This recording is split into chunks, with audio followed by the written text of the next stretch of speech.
Hi everyone, welcome back to Spiritual Growth Tarot. I'm Denise and this reading will be for Thursday, December 10th, 2020, but as always my intention is of course for it to be a timeless message in order to help heal our souls. Oh, yay! Finally we get this card upright. Oops. Oh well, it's okay. Actually, there's a beautiful, oh, this is, look at this. Wow. Okay, so, sorry I get all excited without telling you why. Hold on, I need my sacred chopstick. And the cherished chopstick is close by. Okay, so, with the Ten of Cups reversed for the theme, oh goodness, this has us in that area of dysfunctional family relationships, unhealthy family relationships, anything in the past that has caused us to not believe that there is such a thing as a very happy family unit, or that we don't deserve it. There's that possibility, because when we don't experience something that we think is possible, we all, as human beings, we all have this area in our psyche and soul where we think that there's something wrong with us because we're not getting things that are possibly are available and possible for others. So it behooves us to be honest with each other about how our childhoods were. If you have a friend that says, oh, my childhood was perfect, well, you know that either they were in denial, or they are in denial, or they're just not wanting to tell the truth and open up a can of worms. That's very understandable. But because the earthly plane is imperfect, there's not going to be a perfect parent out there. And because we each come in with a particular split within our psyche, soul, and our spirit, then what happens is that we incarnate through a group of, like a group soul, family dynamics. It's why they say, the apple doesn't fall too far from the tree. So we can always look to our parents to understand what it is we came in to try and heal, and we can also understand that they were probably incarnating into their family through, your grandparents, in under that same, vein or need to heal the same type of an issue. And like I always say, it's always an issue of self-worth. But it will have to do with, some dynamics around you feeling that you didn't deserve to be loved, or that love is unavailable to you, or you don't believe in love as being the, the way the universe works in its design, in its divine intelligence, in the design, the divine order, the divine intelligence. It is all a big, beautiful web of love. But if you don't believe that, or to whatever degree you don't believe that, then of course we're going to have lifetime after lifetime to experience just that lack of love until we can learn how to turn it around. Now, the most important thing that I always want you to hold dear in your hearts is that just because you didn't have it, love, approval, encouragement, mirroring of your higher self in all of your compassion and bliss and and truth, and you just being loved for just who you are, not having to be anything else than just your natural self. To the degree that we don't have that, we tend to take it personally, and we tend to think that there's something wrong with us.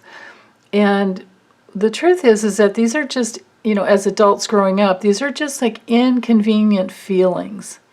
When we have a dysfunctional, both of these cards, the Six of Cups and the Ten of Cups, definitely relate to childhood trauma, wounding, sometimes, outright abuse.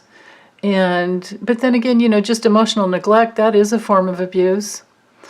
But when we have that happen in our childhoods, we tend to think that, like I said, there's something wrong with us, and what we need to do is to, as adults, is to know that no, it was just the limitations of the past. It was just the limitations of our parents and their inability to give us what every child, infant and child, truly needs. And that's just a part of that painful place where we grow up. As we're growing up, we have these unmet real needs, and that causes us to numb out in order to survive. And that's because we have to attach. As a baby, we have to attach to our parents in order to survive. But the pleasure current, the life force in the body, the energy, all the life force in the, just imagine a little infant that is born and has literally come from bliss, has literally been born from a state of bliss, and suddenly it's going through this painful, extremely excruciating process of having to get out of a birth canal. And then forbid these doctors in the old days where they used to smack the child on the butt to get it to cry. It's like, what? That was like an initiation coming into what would feel like a type of a hell realm. And that's probably how most of us, over the age of 50, or, depending where you're born or how you were handled when you first come out of that birth canal, that's going to cause us to go into shock. So when we go into shock, we numb off in order to survive, because we're not going to make it if we don't grab a hold of whoever's there to take care of us. And you can understand this. Like, imagine being born premature and having to stay in an incubator. Yeah, you can imagine that infant bonding with all of the wires and cords and the incubator that it's in, and thank goodness they learned. Thank goodness they learned that the infant baby will die without human touch. So there's a lot of human touch that happens nowadays in the neonatal units. And they know that bonding, like skin to skin bonding with the mother, I don't know if that can happen very often with in the neonatal units when, like, a baby is born at only 3 pounds or 1.5 pounds, or but they do know that touch is required, even if it's just like a little pinky to the baby's hand. So big progress has been made. And it's all about the area of keeping the heart open to the infant. But what do we say about all of us who are older who experienced something less? Less than what we really needed. So what happens is that we numb out and as children we numb out all of our feelings and we go into shock. And you can see that in some children who are extremely traumatized, and it's like being stuck. It's like being frozen in time and space in an area in your soul, and it's very sad and painful to witness. And of course, it can be healed. Everything can be healed when we dive into the pain of the past, the painful past. That magnetic energy block that would attract anything less than true love, real love, can be healed as we go into the pain, because it dissolves everything. So we just have to remember that it's all one energy current within the body. And once we dive into the pain from the past, we dissolve where that energy current would go into the wrong direction. And when I say the wrong direction, I mean like outside of yourself, and that'll attract another person who will wound you the same way as you were wounded in childhood. And because it's all set up, remember this whole dynamic. It's like that thing where once you figure it all out, it's going to really piss you off, but it's also going to set you free, because the whole dynamic is set up so that we will re-attract whatever wounding we need to experience in order to heal that area of our soul. And that keeps happening over and over and over again until we keep meeting the levels of pain, but not taking it personally, because it's not who you truly are. It's just a life experience that you had to go through, and where you were previously frozen in some soul substance. So where the soul has some repressed, unexperienced emotions, and it just doesn't flow freely. It's tense and it's tight and it feels cramped. And you can feel that in areas of your soul where you just can't completely relax. You'll feel it in your body. Your body and your soul are exactly the same. There's no difference between the body and the soul, except for that your soul can leave your body. And that is another thing that happens during traumatic childhood experiences, especially in the most extreme cases. So, just to remember, one of the biggest ways to unravel this whole big mess is open your heart and remember that the real needs are love, safety, comfort, connection, and to be seen and heard and understood. So as adults, if we don't meet the pain and process it through, then we stay stuck and we reach out for substitute needs, which are, any type of addiction or external validation that we're looking for from other people. This explains people that equate their sense of self-worth with how much money they make, or how beautiful they are, or how sexy they are, or any part of your physical body. It's like if you equate that with your self-esteem, there's a little bit of a, honestly, if we're all just showing up every day with our teeth brushed and we're clean, well, why can't that be enough? Because it is. It truly is. But grooming habits are wonderful. It's just it's about finding the middle way. Not being too either too lax with it or too crazy about it. So, to break the vicious circle, all we need to do is to get in touch with the real pain and understand the real needs. So wherever we didn't feel safe when we were little, wherever we didn't feel loved, wherever we were neglected, wherever we were spanked and abused and hurt, we're not going to feel safe because we're not going to be trusting our caretakers. So from there, as we heal it, what happens is that your real feelings come through, because in these areas, with these two cards, with the 10 of Cups reversed and the 6 of Cups reversed, we're in the area of emotional reactions. And the emotional reactions will be, like I said, it's tense and it's tight, and it will have your active, self-assertion, positive aggression energies, and your receptive being able to receive. They will be at cross currents with themselves. So you'll be active when you should be receptive, and you'll be receptive when you should be active in certain relationships and in areas of your life. And that's usually because we're frozen, we get stuck. It's like the fight or flight mechanism, or freeze. And so we tend to freeze. So just remember that if you're in any type of resistance, you'll be in an emotional reaction. If you're defending against some feeling, all we need to do is feel that pain, that tension, that tightness, and if there are tears that come up, let them flow, because that will dissolve the whole, conglomerate. It's like oh goodness, Barbara Brennan. Barbara Brennan in her book Hands of Light. I think it's in Hands of Light. Yeah, pretty sure.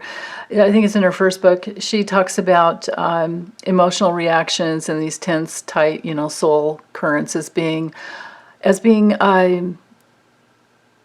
just frozen psychic time conglomerates. So the way to thaw them out is to feel the pain. And then from there, then your real feelings start flowing through. And that's where you have the spontaneous soul movements. That's where you're no longer afraid to go back. If you open your heart to whatever pain you need to feel and you don't resist it, then what happens is that you won't mind going back when, in fact, when the painful feelings come up, you see it as a beautiful opportunity to heal and to become more whole. And so any painful feelings from the past, you just have the courage to go through them. They're not going to kill you, unless you're going to do something to yourself or someone else. Then that's a whole nother topic and issue. But for most of us, it's a blessing. It's a blessing to be able to feel anything that comes through. It's a blessing to no longer be numb. It's a blessing to get in touch with an area where you might be numb, and then just question it and go, why would I numb out from this? And the things that help are movement. These cards are full of movement. The spontaneous, real soul, substance that it just moves with the flow of life.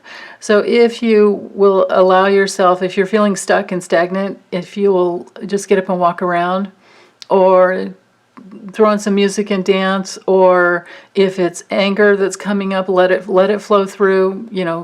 I don't know about beating things up too much, because I think you can get hooked into that. Like, the anger can be addictive, but you can certainly, say, I feel just absolute rage, and you can scream into a pillow. You can do whatever you need to do to get the feelings up and out. And at some point you'll find the pain, and then just, softly letting that hard pain flow through you will turn it into the soft pain of real feelings. And then the real feelings will be your connection to your source within. It's your connection with your real self, and your connection with your real self in relationship to divine reality, to divine intelligence, it's like your higher self in connection with divine reality is a really beautiful, beautiful experience. And just to know that, when these feelings happen, when you can't feel, or you're in some childhood wounding, the challenge is, or the objective, I would say, should probably be, or could be, just to know that they're just inconvenient feelings. But they're not devastating, and they're from the past, right? They're from the past, and there's no reason to resist. That is why all the great teachers say, do not resist. That is the reason, that we always want to be present. And in order to be present, we have to heal the childhood wounding from the past. And it will probably take you back at some point into past life wounding as well, because that's just the way it works. You go back and back and back until you heal everything, or until you're just not attached to it anymore, and you go, oh, wow, that's interesting. Yeah, or wow, I went through that. Wow, to know that, and it doesn't cause me pain, and you're not numbed out, then that's a huge breakthrough. So just to remember, like, these natural soul movements, they can't be willed. But they're being, they're part of just like being in the being, like being with life and accepting like what is in your life. And then of course just to, like I said, be present. Allow yourself to have the inconvenient feelings, but do not take them personally. Just because somebody else judges you, or rejects you, or cuts you off, or isn't perfect in their love, That's all on them. That doesn't have anything to do with how you need to relate to yourself. Because when someone's judging you, that's just a projection of something that they fear or they've like disowned in themselves.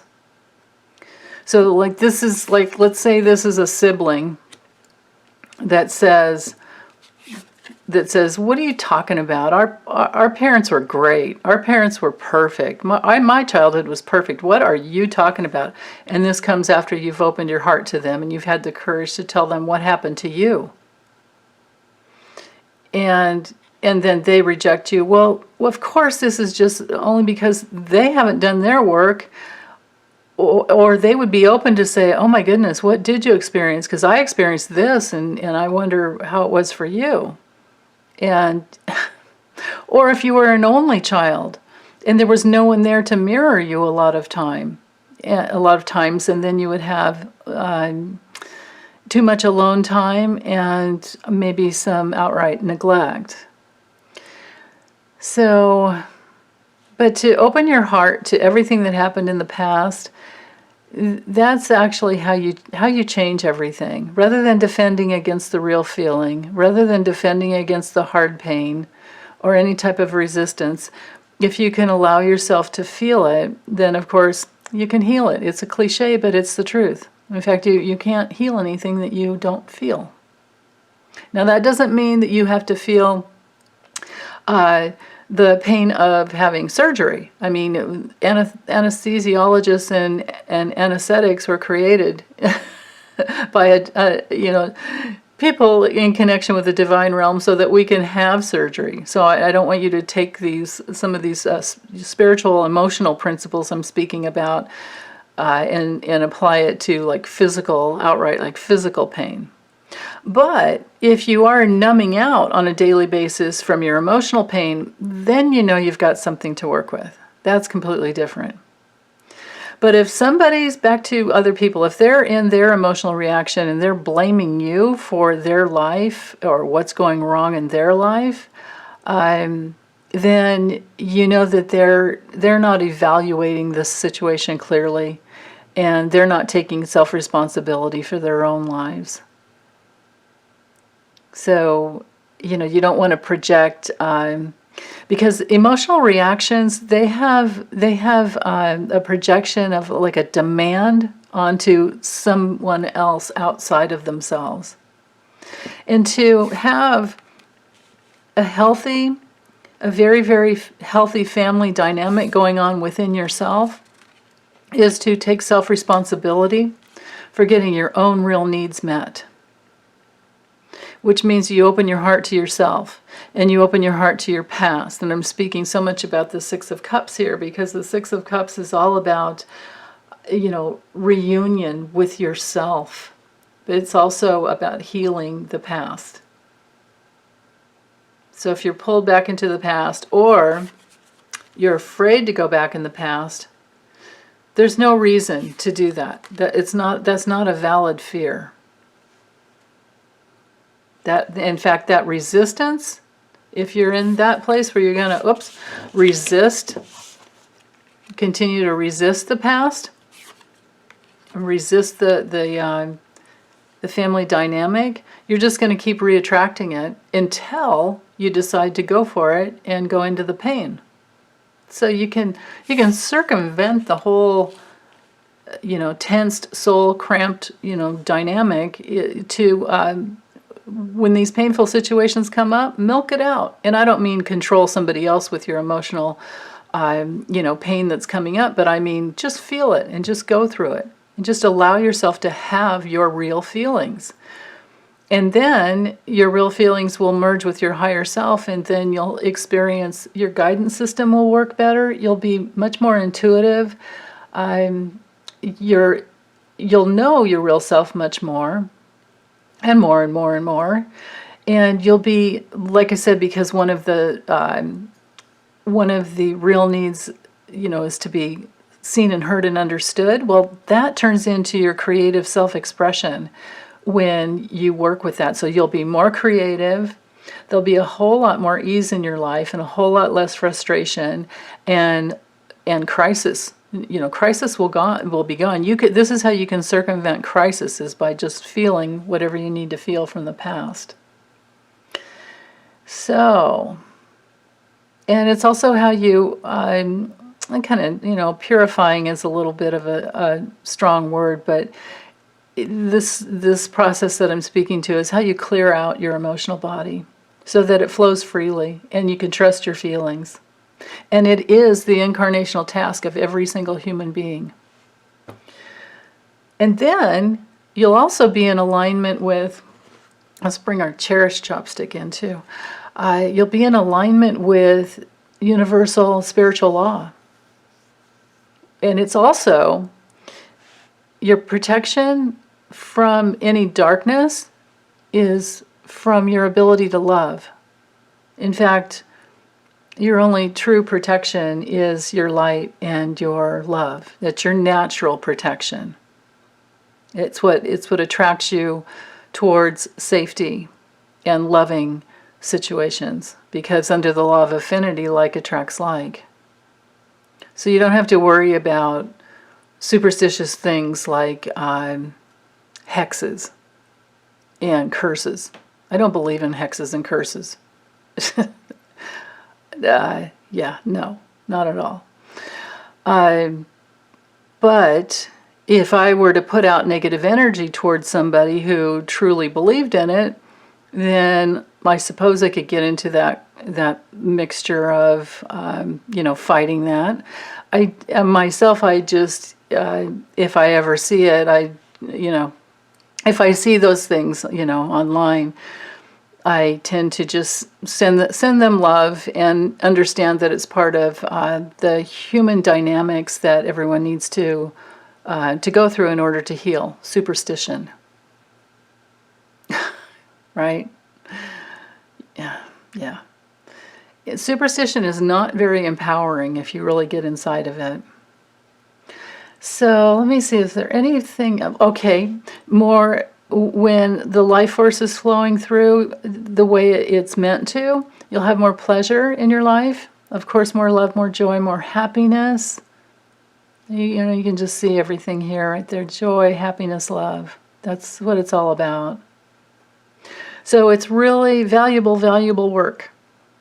And I think that's all I have to say for today. If you have any questions, feel free to drop it in the comment section. Or if you need a session to help you get through some painful situation in the past, I do personal process sessions and readings as well. If you can't figure out where the feelings are coming from, that's half the battle, is understanding what you're really feeling, and to know that you have every right to feel all of your feelings.